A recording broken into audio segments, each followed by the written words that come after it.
মেয়ের হাতের আমার পছন্দের সব রান্না দেখে মনটা আজ আমার ভীষণ খুশি। হ্যাপি বার্থডে টু ইউ মা।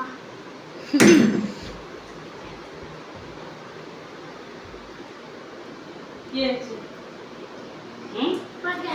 কি করছিস রে তোরা? কেক কে নিয়ে আসছো? কেক কে নিয়ে আসলো বাবু? আমরা আনিনি, বাবা এনেছে।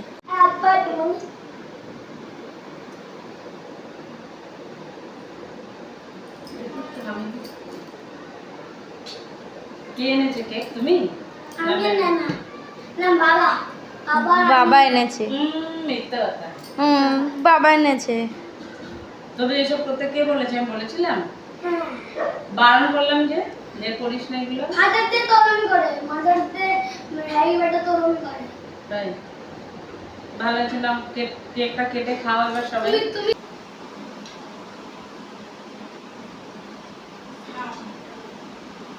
কাটো। কে বলেছিল এসব করতে? হ্যাঁ, হ্যারি বেটা তরুণ করতে হয়। তাই তোমরা কোথায় টাকা পেয়েছো? Bank account bank account? Lakshmi Bhandar. পাগল। Happy birthday to you, happy birthday to you, happy birthday dear মা, হ্যাপি বার্থডে টু ইউ। নিজের নাম বলছে। আস্তে আস্তে। নমস্কার, সবাই কেমন আছেন? কাকুলির সংসারে আরও একটি ব্লগে আমি আপনাদের সবাইকে স্বাগত জানাচ্ছি। চলুন দেখে নিই আজকের ব্লগটা। কাল না আমার বার্থডে ছিল। সংসারে এত কাজের মধ্যে কখনো মনেই থাকে না যে কবে আমার বার্থডে।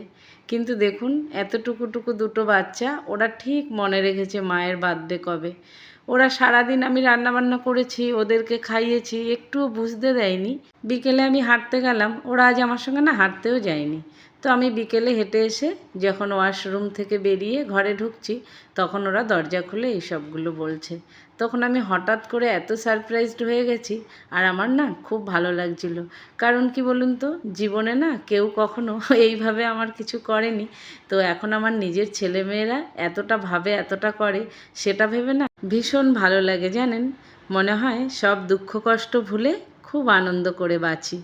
আজ বিকেলে ওই জন্য ওরা আমার সঙ্গে হাঁটতে যায়নি। এদিকে ওদের এই জোগাড় যন্ত্রগুলো করতে হবে যে, এর পরেও না অনেক বড় সারপ্রাইজ আছে। চলুন আস্তে আস্তে আমার সঙ্গে ভিডিওটা দেখতে থাকুন। কাকিমাকে ধরে নিয়ে এসছে, তো কাকিমারও বার্থডে আছে।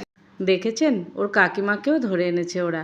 আমার ছেলে মেয়ের শিক্ষা এত ভালো, ওরা মাকে নিয়ে যদি কোনো আনন্দ উৎসব করে, সঙ্গে সঙ্গে ওর কাকিমাকে ডেকে নিয়ে আসে। কাকিমাকে ধরে এনে ওর মায়ের সঙ্গে ওরাও সেলিব্রেট করে। ওর কাকিমাও খুব এনজয় করে।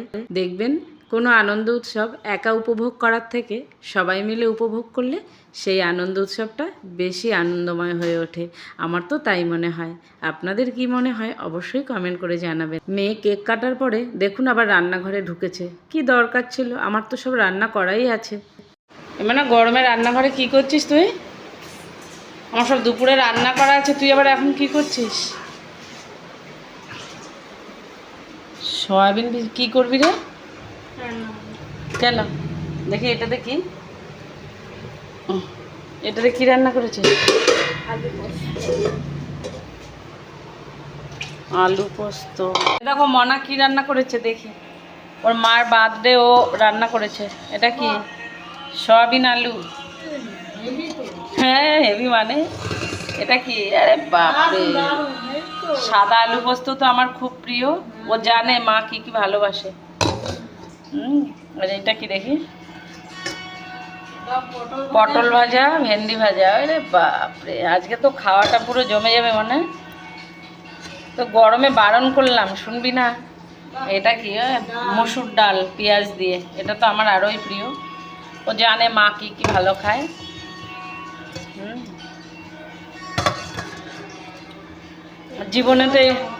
জীবনে তো কেউ করেনি, ছেলে মেয়েরা করছে, এটাই অনেক।